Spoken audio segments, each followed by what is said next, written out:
Ukraine conflict. Rebels declare general mobilization as fighting grows. Is under direct threat.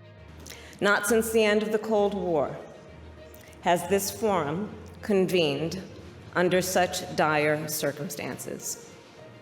Today, as we are all well aware, the foundation of European security is under direct threat in Ukraine.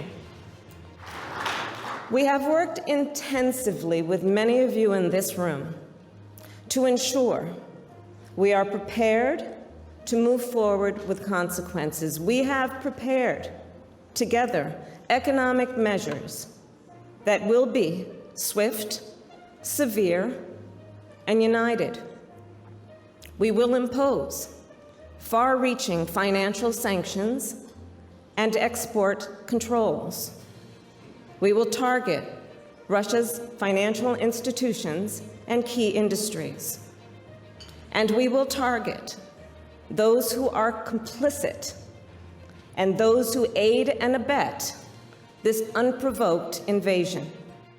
Ukraine's Russian-backed breakaway eastern territories have ordered military mobilizations amid a deadly escalation in fighting. Men of fighting age in the self-declared People's Republics of Donetsk and Luhansk are being put on standby. US President Joe Biden says he is convinced Russia will invade Ukraine, an allegation Moscow denies. Western nations have accused Russia of trying to stage a fake crisis in the eastern regions as a pretext to invade. International monitors report a dramatic increase in attacks along the line dividing rebel and government forces. 2 Ukrainian soldiers were killed and 4 injured by shelling on Saturday, the first deaths to be reported in weeks. Mr. Biden's defense secretary, Lloyd Austin, said Russian forces were beginning to uncoil and move closer to the border with Ukraine. In the German city of Munich, US Vice President Kamala Harris told a security conference that if Russia did invade, the US and its allies would impose a significant and unprecedented economic cost, targeting its financial institutions and key industries, as well as those who aided and abetted such an invasion. Echoing her remarks, UK Prime Minister Boris Johnson said that, in the event of an invasion, his country would open up the Matryoshka dolls of strategic Russian-owned companies and make it impossible for them to raise finance in London.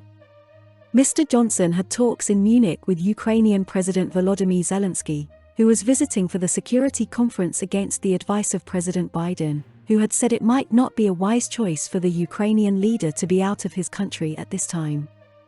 The US estimates there are 169,000 to 190,000 Russian personnel massed along Ukraine's borders, a figure that includes separatist fighters in Donetsk and Luhansk. Russian President Vladimir Putin, who oversaw major drills of Russia's strategic nuclear missile forces from Moscow on Saturday, has said the situation in eastern Ukraine is deteriorating. He said he remained willing to discuss the crisis with Western leaders, but accused them of ignoring Russia's security concerns.